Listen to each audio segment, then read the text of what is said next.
Hi, welcome to my channel. I'm Elizabeth Liz Machette, and we are the Astrology Star Sisters.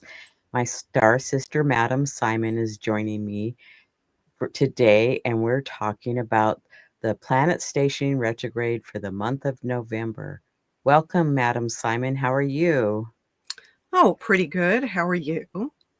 I'm doing good, getting lots of things done, that's for sure. It's been busy, busy, busy for me. How about you? Yeah, fairly busy, although a little less insane than October. Uh, for astrologers who read tarot like I do, October's the busy month.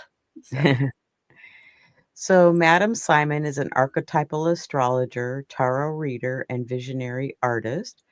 Her website is iconalchemy.com.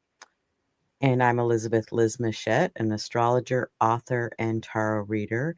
And my website is alightpath.com.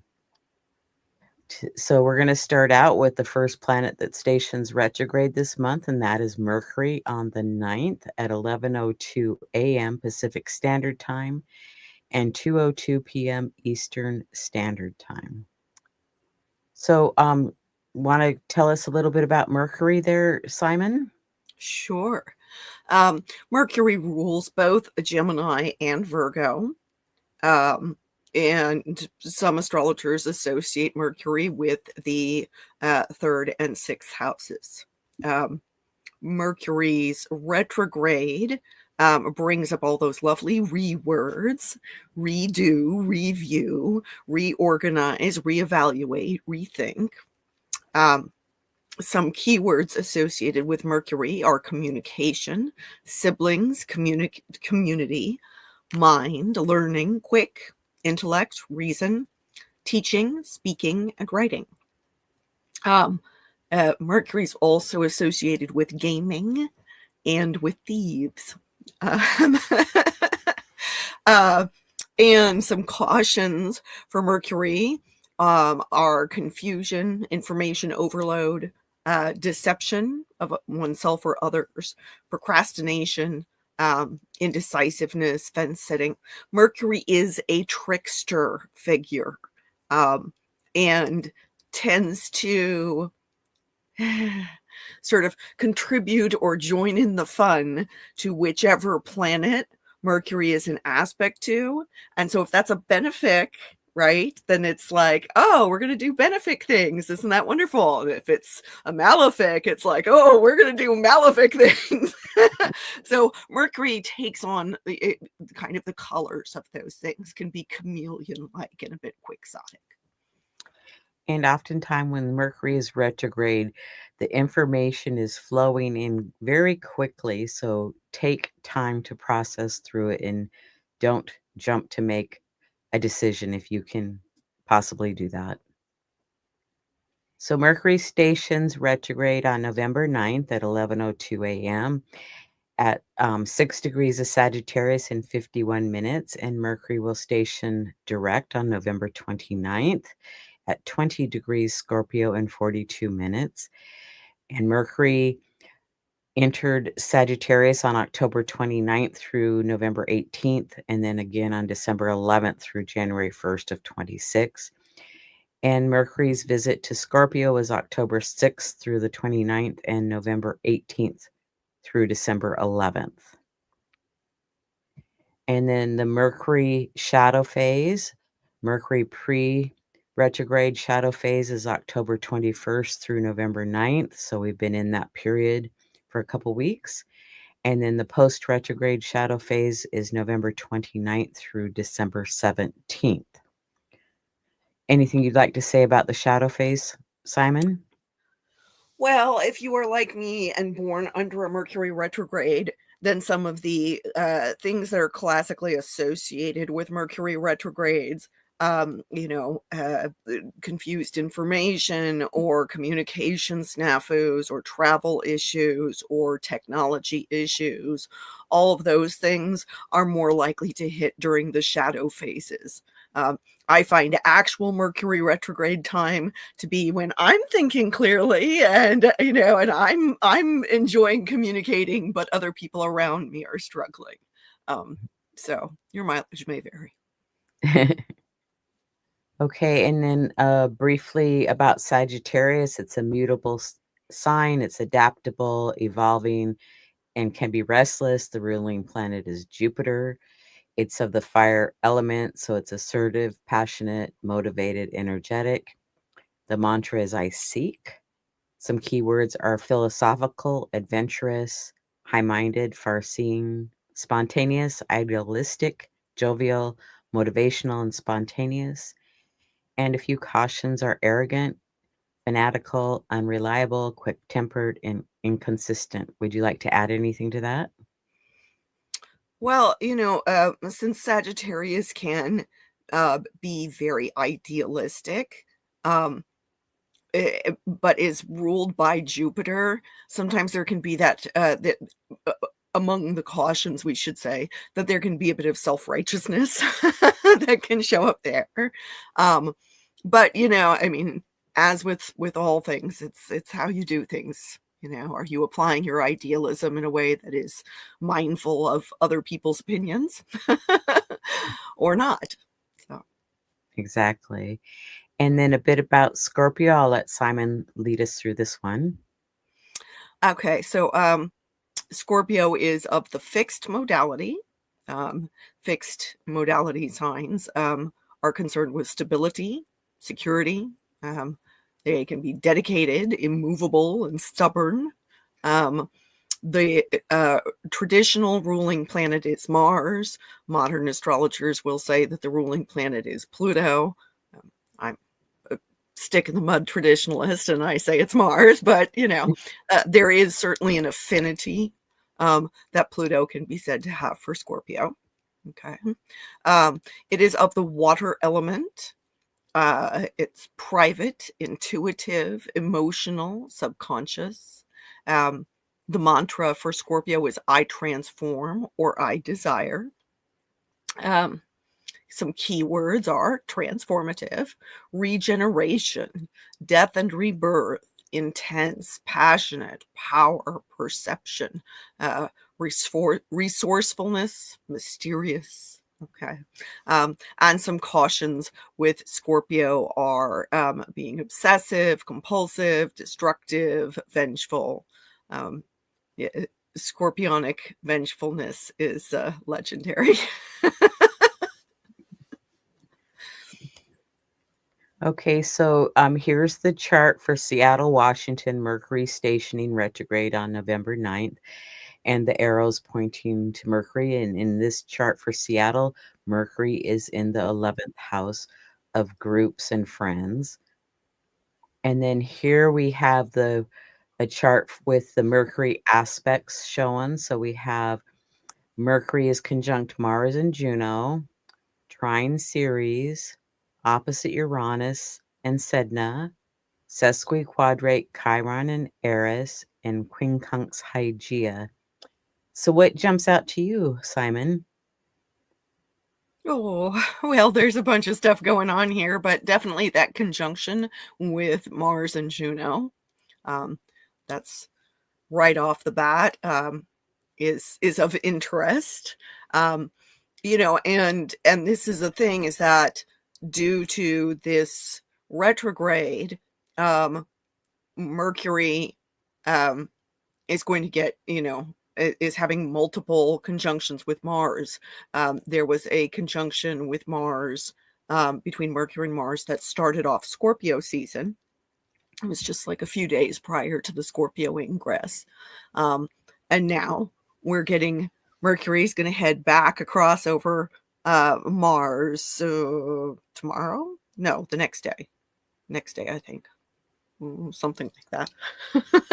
um, a day or two after the station retrograde. And then I'm not sure when the third one happens. There's going to be a third one, I believe. So yeah, this Mercury retrograde then gets some Mars flavoring right off the bat. And again, like I mentioned, Mercury tends to take on the flavor of the planets it's with, right? And so, Mars is one of the malefics, the lesser malefic, one of the bad boys of the solar system. And so Mercury is like, oh yeah, I'm willing to do some crime too. So do keep that in mind, because Mercury can also bring swiftness to situations, and in a fire sign like Sagittarius, that adds to the swiftness. And so we can be in situations that are where we're not as familiar with our surroundings and be more easily taken advantage of, or literally robbed. Like I said, Mercury does have some associations with thieves. So now that doesn't mean, be like, on the lookout for bad things around every corner. It just means keep your wits about you. Because a Mercury retrograde is already going to add to the confusion in any given situation. But especially if we're traveling, that's in particular what I'm thinking about. Pickpockets in a city that you're not familiar with, that kind of thing. So let's see, there's a trine from this Mars and Mercury combination with Ceres. Ceres has been retrograde in Mars's other home sign of Aries, right? Mars just left home sign of Scorpio, but also has the other home sign of Aries, and that's where Ceres has been doing her retrograde. And so that puts some emphasis on how do we take care of ourselves and others, right? How do we nurture or nourish ourselves and others? But also, on the flip side of that, can emphasize loss. So again, do your best to kind of batten down your hatches and make sure that you're not vulnerable to people taking advantage of you. Mercury's station is opposite Uranus and Sedna, a little more widely opposite Uranus, but because Mars is right there with Mercury, there's some translation of light going on, right? Mars is more closely opposing Uranus and therefore is translating the light of Uranus to Mercury. Okay. So there's just that extra emphasis that's going on because of that.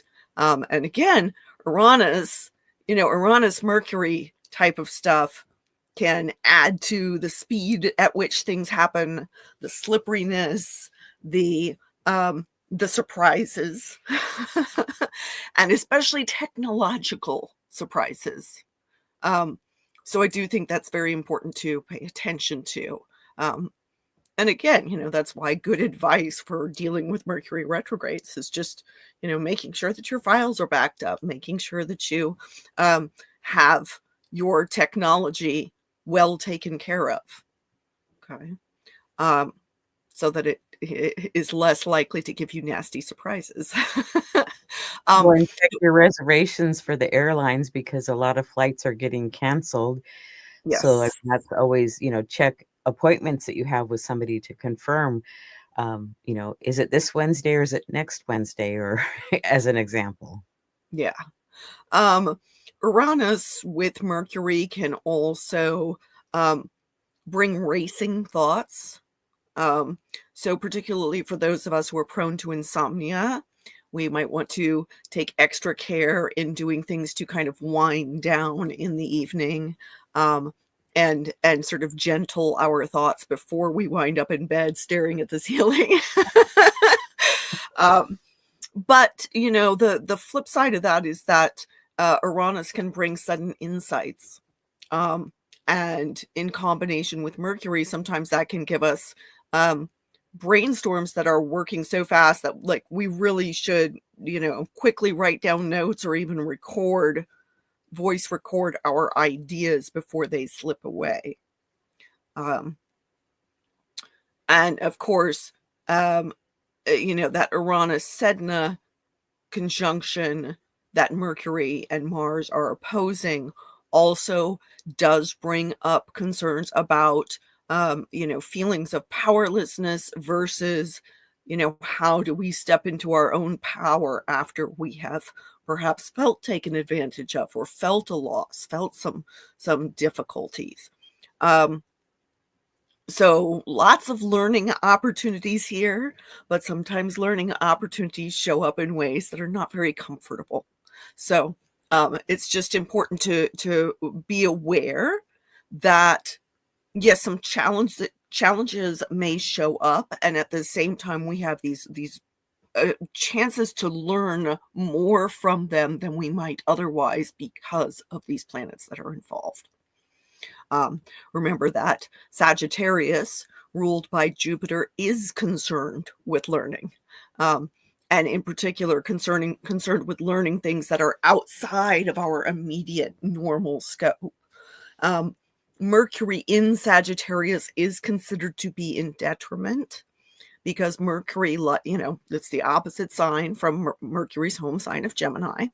And Mercury tends to like, lots of little bits of data that can be, sort of categorized and sorted out and put into their little places to be thought about, as opposed to some of these like really big vision ideas that Sagittarius is more concerned with, that Jupiter is more concerned with. And so I anticipate that for some of us, we might get a lot of my brain is full kind of moments, and may need to, retreat from situations where, yes, we're learning a lot, but it's kind of getting overwhelming. So it's just important to pay attention to that, to how does that happen for you? For some of us, there's only so much that our brains can process at any given time. Other people can handle that kind of, opening up the floodgates of information a bit better. But how that works for you is going to impact how this retrograde impacts you. The sesquiquadrate to Chiron and Eris. So, Chiron and Eris are still loosely square Jupiter. So it's not quite a Taurus hammer configuration because of that. But there is that kind of that tension that that aspect can bring. A sesquiquadrate is a square and a half, so it has some of the confrontational energy of the square, but is, perhaps a little bit easier to integrate because it's no longer an exact square, right? But there can still be a feeling of friction there, and potential frustrations. And of course, the Chiron-Eris conjunction that's been ongoing since late spring is, showing us the places where we feel like we're not up to the task, like we're, a bit uncomfortable, like we don't have as much executive power as we would like, or, our capability, our sense of capability and ability to get things done may be impaired there. Or, we may simply feel weakened, right? And uncomfortable because of that, typically, and possibly trying to overcompensate. And now you get into the potential for egos to get involved and people to quarrel over things. So again, that's something to be aware of, that potential. And rather than it's not like, oh, we want to assume that's going to happen and turn it into a self-fulfilling prophecy, but instead, if people are starting to get extra testy, maybe this is why. And we can exercise a little bit more compassion, a little bit more patience, and just recognize that this is temporarily part of the landscape.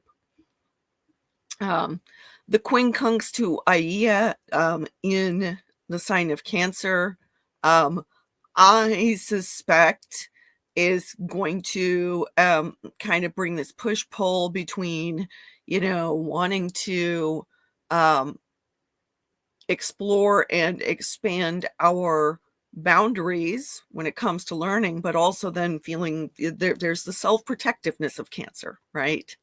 Um, and so we may have ourselves feeling kind of uncertain, do I retreat or do I go forward?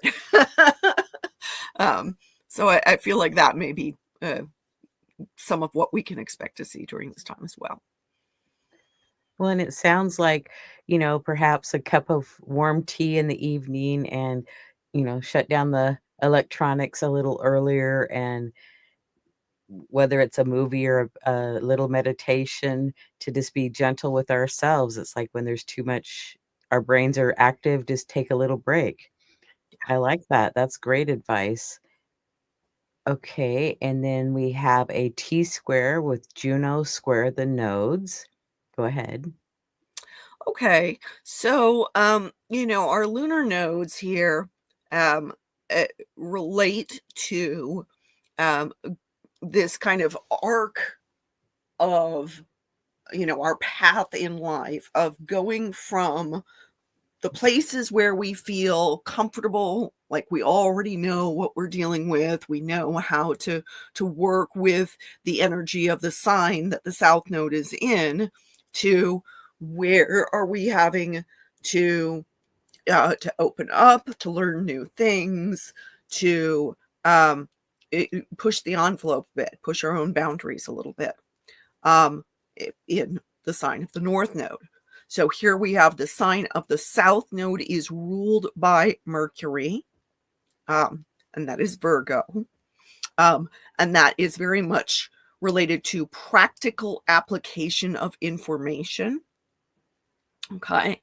Um, you know, uh, I often joke, not joke, with fellow astrologers with strong placements in Virgo, right? That we are spreadsheet aficionados. Okay. We love our spreadsheets. We love like putting data into nice little places that we can then make practical use of that, right? And can apply to things going on in our daily lives. Um, that sorting the information that came from Gemini, now we apply it um, into sometimes a very concrete format. Okay. um, which is having the south node in Virgo then has, okay, lots of feeling comfortable about routine. Okay. um, being paying attention to our habits, including, our health, our diet, all of that kind of thing. Um, and that can be a nice, comfortable space with the South Node. It also is where we are encouraged to let go of the things that, have outlived their usefulness, or that where we've been too stuck in a rut, right? Um, and moving toward Pisces, then there is this need for us to get into the flow um, with, the larger web of life, to exercise compassion, okay, um, to pay attention to our intuitions, okay. And if you've been in like, very kind of number crunching kind of space, then that north node can be, that's a little uncertain territory, okay. Interestingly enough, Pisces and Sagittarius, where Mercury is at the moment, both ruled by Jupiter traditionally. Okay. And both signs that where Mercury is in detriment. Okay. And so Juno here squaring the nodes at the time of Mercury station retrograde. Juno relates to what are our commitments. Okay. Um, certainly can have to do with um, what institutions we contribute our time and energy to. In Sagittarius, that can very much be things like churches, okay, because ideology shows up here, as well as higher learning institutions, but also the institution of marriage, okay, our long-term companionships, okay. And so Juno now squaring the nodes from this place of Sagittarius is calling into question, hey, there are some things we have committed ourselves to, particularly when it comes to our beliefs and how they impact the social fabric. And maybe we have to reevaluate those. And so while Juno, Mercury is still a little ways away from Juno, it's like Mercury started to come up toward Junior and then was like, no, I got some things I got to work out first, right? But I do feel like this T-square with Juno is really calling into question, what is our relationship with our beliefs, and how is it impacting our interpersonal relationships and our commitments, and that, I think, this Mercury retrograde may end up drawing in some of that energy because it's going through Sagittarius, and it's especially with Mercury conjoining Mars there, there really is that question of like, are you walking your talk?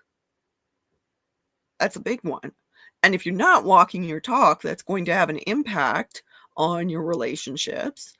And if you realize that your beliefs or your ideology are changing or are in need of change, that in turn may impact your ability to continue commitments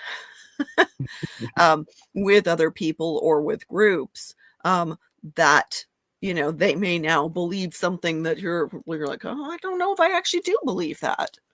And the thing is when we've got a T-square, and especially when we've got a square to the nodes, Juno is said to be at the bendings of the nodes. A planet at this position is at the bendings of the nodes. And there can be this sense that we are being in some way distracted from the path that we're on.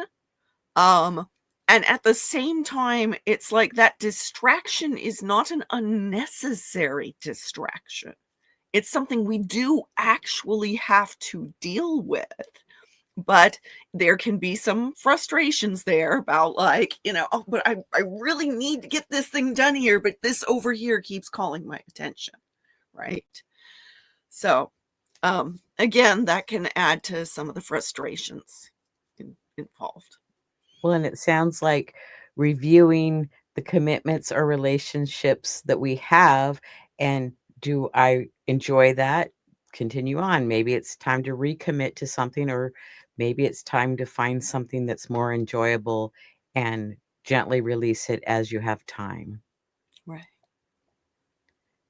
Now we have a water grand trine, trine that forms a kite. The sun is trine moon, trine the north node, and the kite goes to the south node. So this one's interesting that it has the sun and moon involved with it. Go ahead. Yeah, so goodness. So we've got sun and moon and north node. And then the moon is applying to a conjunction with Jupiter. Jupiter and Saturn in Pisces are also trine there. And we've got, actually, there's also a trine to Lilith in Scorpio that's also going on, which the sun is going to be applying to a conjunction with Lilith in another week or so, something like that. So there is this watery backdrop to the fire of Mercury conjoining Mars in Sagittarius. You know, and think about that for a moment. What do water and fire make? Steam. Or the water boils to make good tea. Well, now that's very nice to make some tea, but that steam factor, the reason I bring that up is, again, the potential to kind of fog our perceptions, right? So, and in particular, it's, you know, fire signs relate to action, right? And Mercury with Mars is definitely like, our thoughts with our actions. But the water signs relate to our emotions. So we can have our emotions kind of, humming along here in the background, being empowered by this grand water trine, but we can have those emotions can also perhaps cloud stuff up when it comes to our mental faculties.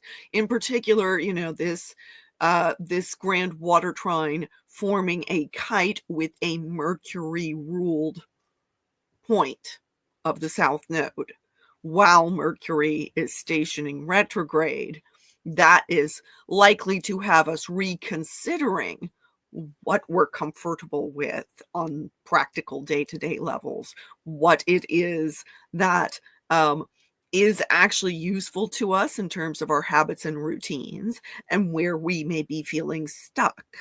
And anytime we're bringing up South Node stuff, that can also bring up stuff from the past. And anytime we're dealing with a retrograde, that can also bring up stuff from the past.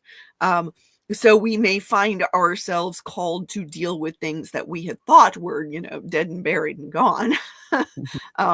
And they're resurfacing. So that is also something to pay attention to. And then we have 3 mini grand trines. One of them was part of that kite with the sun and moon and the south node. And then Ceres is sextile to Pluto and Uranus Sedna. And then Pluto is sextile to the Mars and Ceres. So they kind of, some of them overlap. So would you like to speak to these mini grand trines? Yeah, so the ones that aren't in the kite are actually creating a cradle configuration with the opposition between the Mercury-Mars conjunction with the Uranus-Sedna conjunction. And so, anytime we've got these minor grand trines, we've got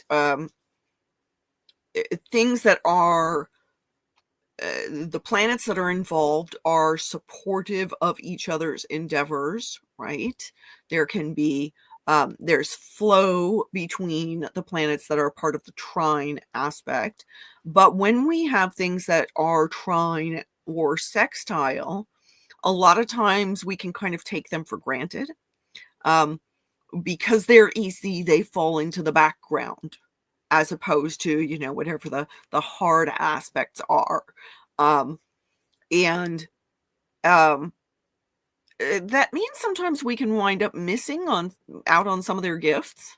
If we're not consciously leaning into the energy of these things, then they're doing what they're doing in the backdrop, and we're not really paying attention to it. So in the case of, the minor grand trine between Mercury and Mars with Ceres, with Pluto sextile, all of them, I do feel like there is this capacity for empowerment there. Pluto can relate to will, as can Mars. Mars is more personal will. Pluto is more collective will. But, anytime you've got Pluto in a supportive aspect with something, there can be a kind of regenerative power that Pluto is lending to that planet or a configuration that it's involved with. So I feel like that can be useful in the context of this station retrograde, but adding willfulness to an equation does mean some people might be a little extra headstrong, and inclined to push other folks around and try to get their own way. Okay. So that is something to take into account. In the case of the minor grand trine with the Uranus, Sedna trine Pluto, and with Ceres sextile them. In the case of both of these overlapping minor grand trines, I really do feel that there are there's questions about how do we get our needs met? How are we applying our will in ways that impact others as well as ourselves? And, how do we both liberate ourselves individually and ourselves as a society? Uranus is very concerned with liberation, and Pluto tends to show us what is, ripe for change. So this is an interesting kind of intermingling of personal and collective will at a time when we're being challenged to rethink.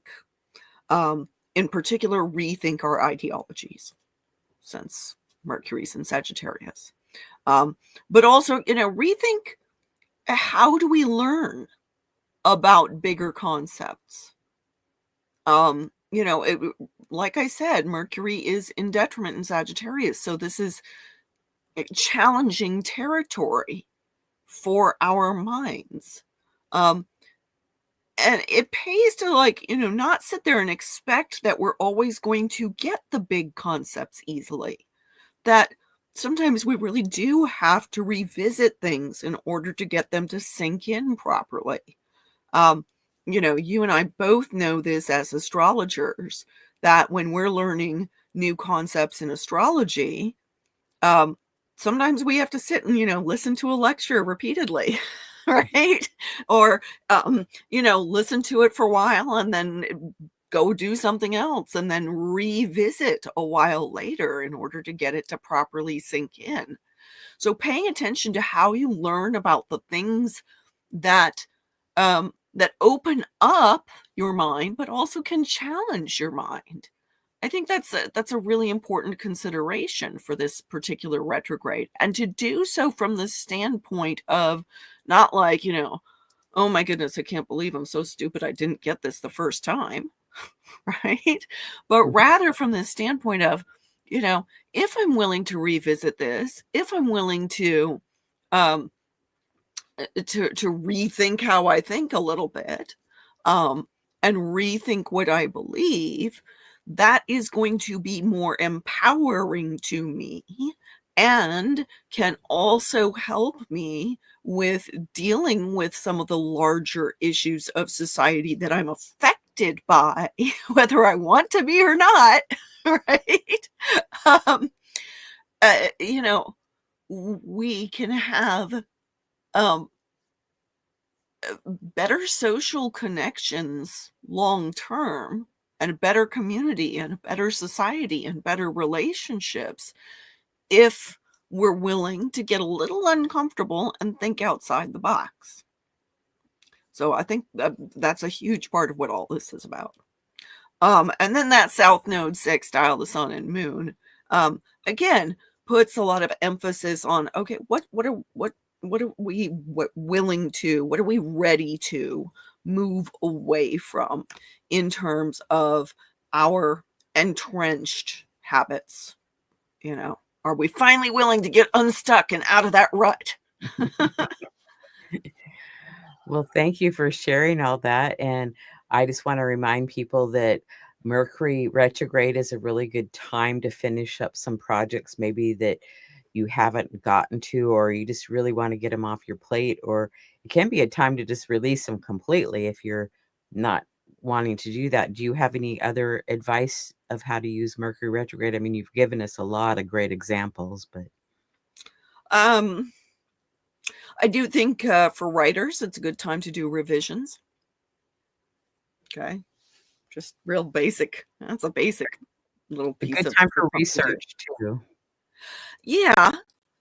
Yeah, going back and particularly, for example, if you are contemplating a big purchase, rather than making that big purchase during the retrograde, um, use the retrograde as the time to do more research on the thing. Um, that can make it so that you don't get, bitten by unpleasant surprises when it comes to, say, buying a house or buying a car, right? So, yeah. Exactly. Okay, now we're going to go on to Jupiter stations retrograde on November 11th at 11:02 a.m. Pacific Standard Time and 2:02 p.m. Eastern Standard Time. And a little bit about Jupiter. It rules Sagittarius and Pisces traditionally, the largest planet in the solar system, known as the King of Planets.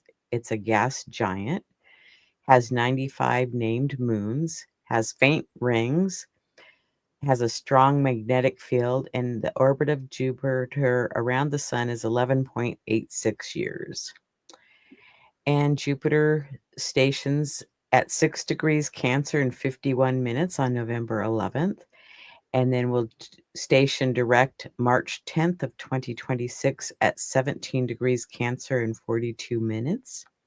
And Jupiter is in the sign of Cancer from June 9th of 2025 to June 29th of 2026. And Simon, I'll let you tell us a little bit about the sign Cancer, please. Okay, so Cancer is of the cardinal modality, which initiates, creates, begins things. Okay. Um, its ruling planet is the moon. It's associated with the water element. Um, so it relates to our emotions, our feelings, intuitions. It can be reflective. Um, its mantra is I feel. Some key words are nurturing, caring, family, mother, security, children, emotions, feelings, sensitive, warm, sentimental. Some cautions are that it could be oversensitive, taking things too personally, having a lack of boundaries, being controlling or passive aggressive. It should be noted Cancer's symbol is the crab with a hard shell surrounding a soft, squishy interior. Okay.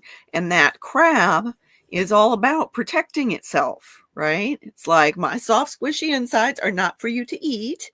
Okay. And I got the claws to defend myself with, right? Um, but because of that, there is this, Cancer can be associated with a bit of moodiness because Cancer is like, concerned with you're getting too close. I don't know if I trust you yet. I'm going to back off or wall myself off. And that can become problematic, right? Too self-protective. So, anytime we've got the sign of Cancer, or we're dealing with the moon, we're also looking at, what are our kind of pre-programmed responses from childhood? What did we learn when we were pre-verbal that now is showing it up in some way in our behaviors? Okay. And if we learned strange things about relating to other humans when we're pre-verbal, that's going to come out in our unconscious behaviors as adults. If we learned healthy things at that age, then that will also come out. And so Cancer can very much relate to those like instinctual behaviors, the knee-jerk reactions. Thank you. So here's a chart for Seattle with the Jupiter stationing retrograde on November 11th. And in this chart, Jupiter is in Cancer in the 8th house. And here we have the Jupiter aspects. Jupiter is square Chiron and Eris, trine Sun, Lilith, Saturn, and Neptune, opposite Pluto, sesquiquadrate Juno, and quincunx Vesta. Go ahead and start, Simon. Okay, so Jupiter is stationing retrograde within the context of an ongoing grand water trine. And, we've spoken a little bit about that, but it's been Mercury and Mars both went into the position that is now held by the Sun, and crossed over Lilith on their way to Sagittarius, and trined Saturn Neptune as well. So the Mercury retrograde we were just talking about is intertwined with this, because we're going to have Mercury go back into that grand water trine. And here is Jupiter, ruler of Sagittarius, where Mercury is stationing retrograde. Here is Jupiter also stationing just a couple of days after the Mercury station, and quite thoroughly entangled in this grand water trine. With the Sun there, that encourages us to be discerning about our feelings. Jupiter in the trine with Saturn in particular, calls into question what is built to last. Are we focusing on things that fit into our long-term plans? Chances are our emotions now are concerned with things that have a little bit more longevity to them. And with Neptune there, of course, as part of that grand water trine Jupiter, Jupiter-Neptune combinations are really expansive because neither one of them are good with boundaries. Okay. Saturn may be trying to put some boundaries there, but is up against it with both Jupiter and Neptune involved. And that Sun with Lilith, of course, can bring up, our feelings of rejection, alienation, the parts of ourselves that we don't want to admit to, but also is very good for getting in touch with authenticity. Okay. Really having a sense of, what it is that we really feel, whether or not it's socially acceptable to feel that way. Lilith in particular is also very good for, being willing to fight on behalf of the marginalized, being willing to say no to abusive situations, asserting what is our inner truth. So that's been an interesting part of the emotional background for, now since September, that Jupiter has been in orb of that trine with Lilith and, first with Saturn and then with Neptune. Actually, even before that, I should say, with the North Node. So, we've had a lot of this kind of sense of it's time to actually pay attention to what we do feel. And since Jupiter, like I said, rules Sagittarius, then that also ties in with what do we believe? And with the North Node and Saturn and Neptune all in Pisces, that also ties to what do we believe? What do we feel? And what do we believe? And so, all of those things aspecting Jupiter at this time of this station then suggests that Jupiter during the retrograde is going to be concerned with what do we believe, right? But since it's happening in Cancer, it's what do we believe about what nurtures us, what protects us, home, family, tribe, who are our closest people that we are most concerned with keeping safe. What are our beliefs around all of that? What are our beliefs about, who do we consider family? Who do we consider our community, our tribe? Who belongs within it and who doesn't? That's going to come up for review. Jupiter is, along with Saturn, Jupiter and Saturn are authority figures among the planets, right? The sun also is an authority figure. So questions about how we feel about both external and internal authority are likely to come up now, but specifically in relationship to, what we feel protective about. Okay. And so, how do we feel about authority being exercised, either against or on behalf of our families? That's a big one, I think, is going to be getting stirred up a bit here. Now Jupiter is loosely opposite Pluto at the time of the station. It is a loose opposition, but it is, that orb is still close enough for us to be able to feel it, even if it is a kind of a cross sign opposition. And, again, as I mentioned, Pluto shows what's overripe, what needs to be transformed, but also shows power, exercise of power, both good and bad. And in particular, institutional power we see with Pluto. Pluto is the planet of the oligarchs. Okay. And so Jupiter within this context then is, that opposition is putting the beliefs about the needs of the family and the tribe against the institutional power. Okay.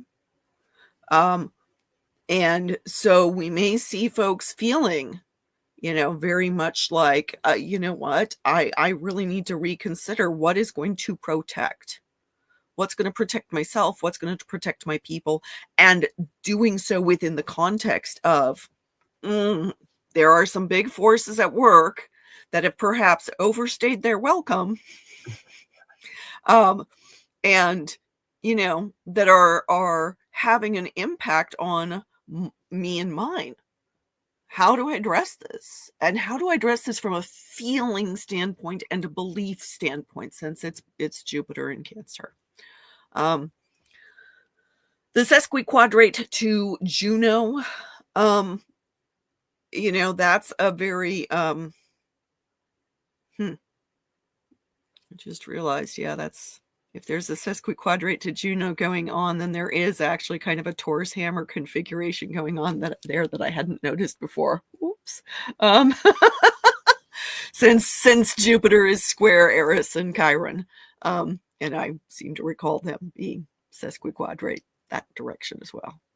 Anyway, so some tension there. In particular, patterns of childhood wounding are very much likely to, come up as we reconsider our feelings and beliefs about family. Anytime you've got Jupiter square Chiron, that can kind of exacerbate our sense of wounding.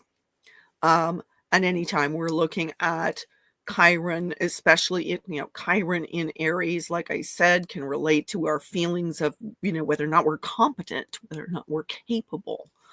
And so then you put that Juno in the mix there, and Juno's now going to say, okay, how how are our beliefs impacting our relationships? Yes, but how are they doing so within the context of both family and our early childhood conditioning that now impacts us as adults? The quincunx between Jupiter and Vesta. Vesta very much relates to our focus. Okay.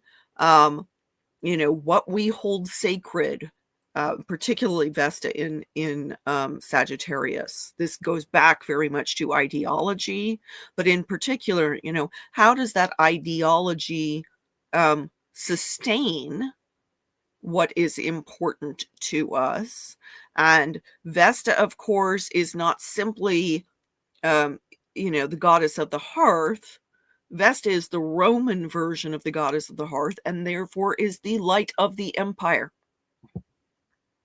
the hearth of the empire. Okay. And so there are concerns for the larger society and what beliefs sustain the larger society. And again, how does that impact our nearest and dearest? This is all intertwined here. Thank you. That was great. Okay. So we have the Thor's hammer with the moon as the apex, sesquiquadrate to Vesta and Neptune. Right. And Neptune is square Vesta. So go ahead. Okay, so yeah, Neptune square Vesta, Neptune can bring more of a spiritual influence, but can also bring confusion, illusion, delusion, deception.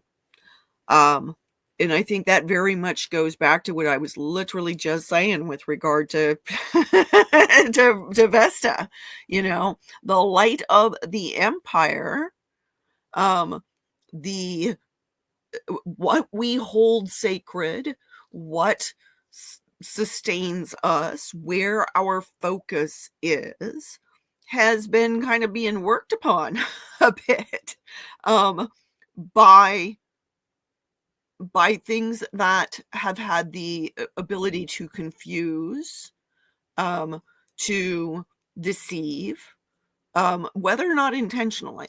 Intention doesn't even really have a lot to do with it at this point. It's like there have been things that have confused our sense of what are our ideologies, what do we stand for, and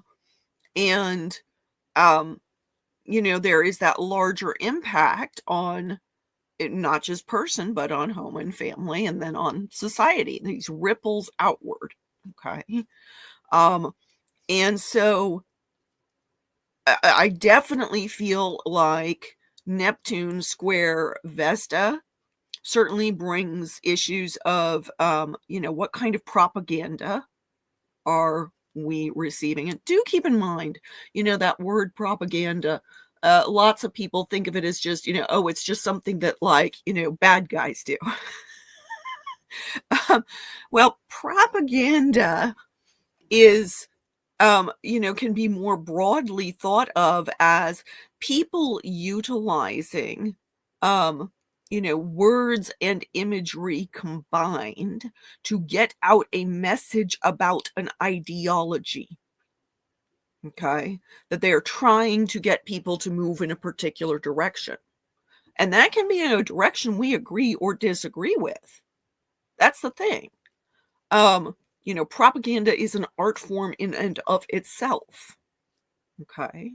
And all kinds of things can be used for propaganda. We remember World War II posters, okay, that the US government put out in order to, lose, slip, sink ships, and,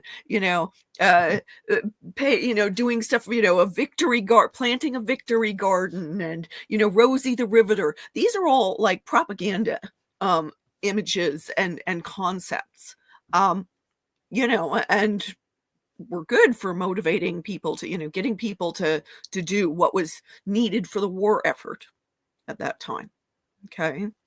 But so now we have to consider, what kind of propaganda are we consuming and from what sources? And has it had an impact on our ideology and on our sense of, um, you know, who we are as a society and what sustains us as a society? And are those messages actually things that we wish to abide by? Neptune Saturn, this Neptune Saturn combination that's been going on, has had a strong correlation with how AI has been impacting our use of the internet and our experience of social media and traditional media as well. Okay. And it has had a lot of us questioning what is real. Okay. There is that, the glamour of Neptune combined with Saturn's concern with reality. Now you've got reality and unreality are very closely intertwined together, which is which, right? And those in turn have been sometimes quite deliberately used to impact ideology. Okay.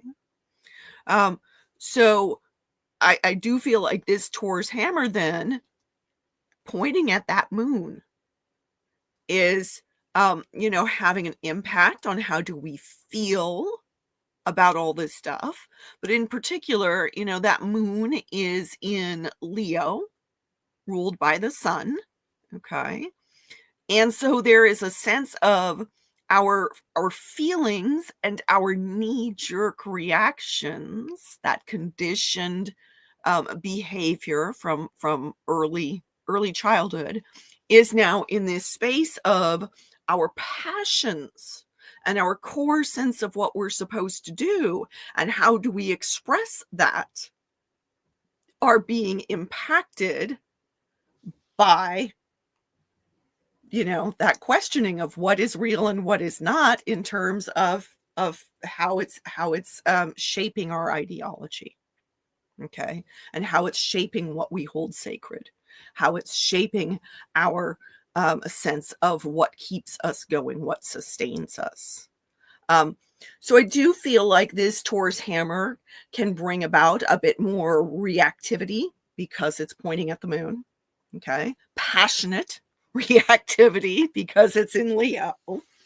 And so that there is that reminder there, then again, we need to be discerning. We need to be patient and willing to re-examine things. And, with both Mercury and Jupiter stationing so close to each other, then the reconsider. If I had just one word, well, combination word, it is reconsider. That is the best word we can apply to this situation.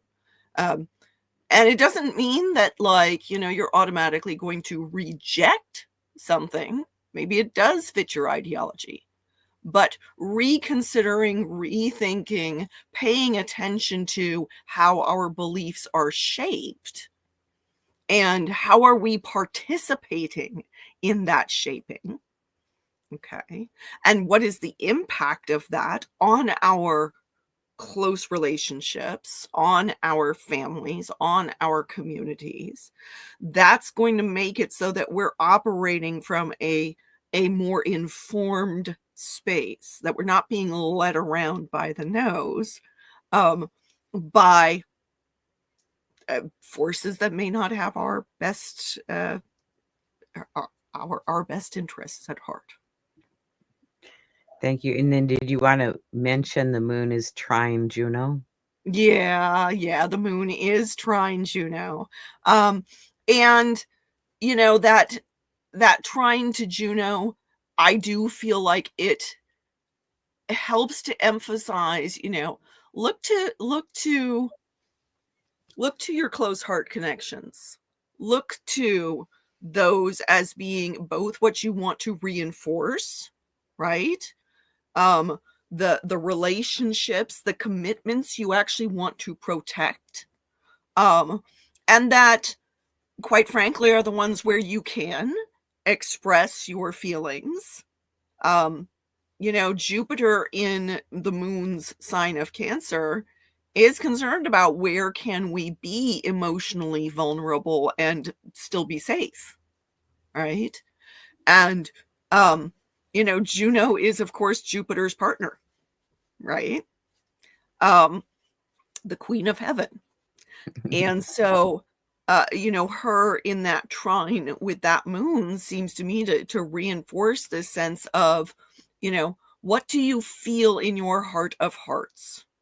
And that does require that you're not being, just reactive based on like the stuff around you, but that you're actually like sitting with your feelings, right? That you're making that safe space in which to consider, what do you really feel and how do you really want to act on it? Since those are fire signs. And um and what kind of impact is that going to have on your closest commitments, and are you okay with that? Thank you.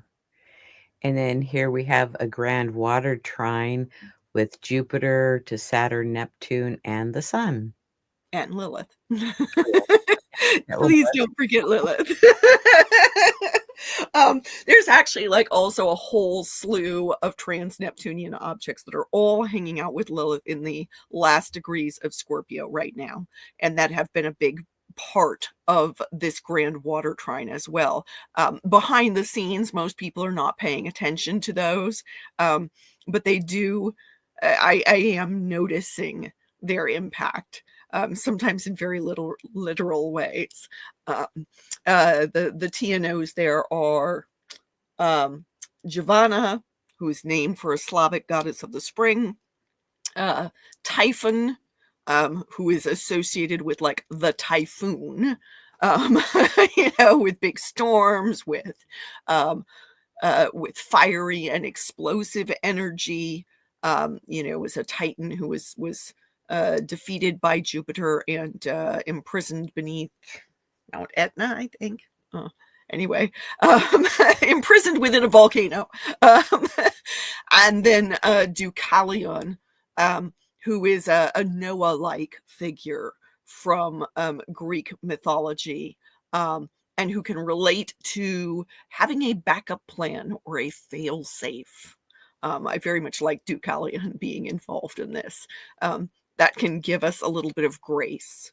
But, so this grand water trine is definitely, bringing up some powerful feelings for people, especially with the sun in Scorpio and that whole cluster I was just talking about in Scorpio. Scorpio encourages us to go deep. And so, yeah, there is depth and breadth of feeling here. And, Saturn in the mix suggests that those feelings are not things that will blow over quickly. They are not to be glossed over. They are not surfacey kinds of things, right? They are things that have, that linger and may have a long-term impact. Okay. And that again, is both personal and societal. Okay. So having Jupiter stationing within the context of this grand water trine, I do feel like that, this grand water trine has been going since early September. We've had planets going in and out of it, right? But it's Jupiter's going to be heading back through that territory that was covered during the time that this grand water trine has been doing its thing. So I find it very, very telling that we've got this station retrograde within the context of that grand water trine. It's going to extend the energy of that within our feelings, within our reconsidering of what we believe, and you know, what constitutes important authority for our lives, for our feelings, for our families, for our communities. Um, long after there's nothing else going on in Scorpio and the actual grand water trine is no longer a grand water trine, there's still going to be lingering um, residue, shall we say, of that, because of both Saturn being involved in it and Jupiter's station now taking him back through degrees that were covered as the water trine was beginning to form. Thank you. That was wonderful.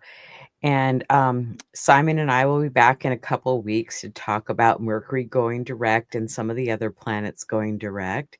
I want to thank our audience for joining us today and watching the Astrology Star Sisters. We enjoy having you and all those that come back and watch at a later time. And Simon's going to talk about her Patreon page. Right. So I write about the astrological transits, usually about once a week, on Patreon. I also post artwork there, in public posts, in addition to the patrons only stuff, based on the transits. These days I'm doing about an artwork a week, based in whatever current transits are capturing my imagination at the time. And I do custom artwork based on people's solar returns, based on placements in people's charts. So if that sounds like something you would be interested in, come on over and join our little community there. We'd love to see you. I also am a consulting astrologer like Liz is. And so therefore, if you're interested in scheduling a consultation with me, I can be found at iconalchemy.com to do that. And I also have a newsletter and my YouTube channel, and I'm on Blue Sky and Instagram. I appreciate you subscribing and following me. And there's a variety of archive shows for you to watch at any time. And weekly, there's 1 to 3 new shows coming up. And I will be on Talk Cosmos on November 16th as part of the Archetypal Symbols team, talking about the Scorpio new moon. I'd like to thank our sponsor, Astro Peregrine Software, an astrology software for Mac and Windows. And you can find more information at astroperegrine.com. And I want to thank Simon again for joining me. And we're going to sign off and say goodbye for now. And we'll see you all next time. Bye.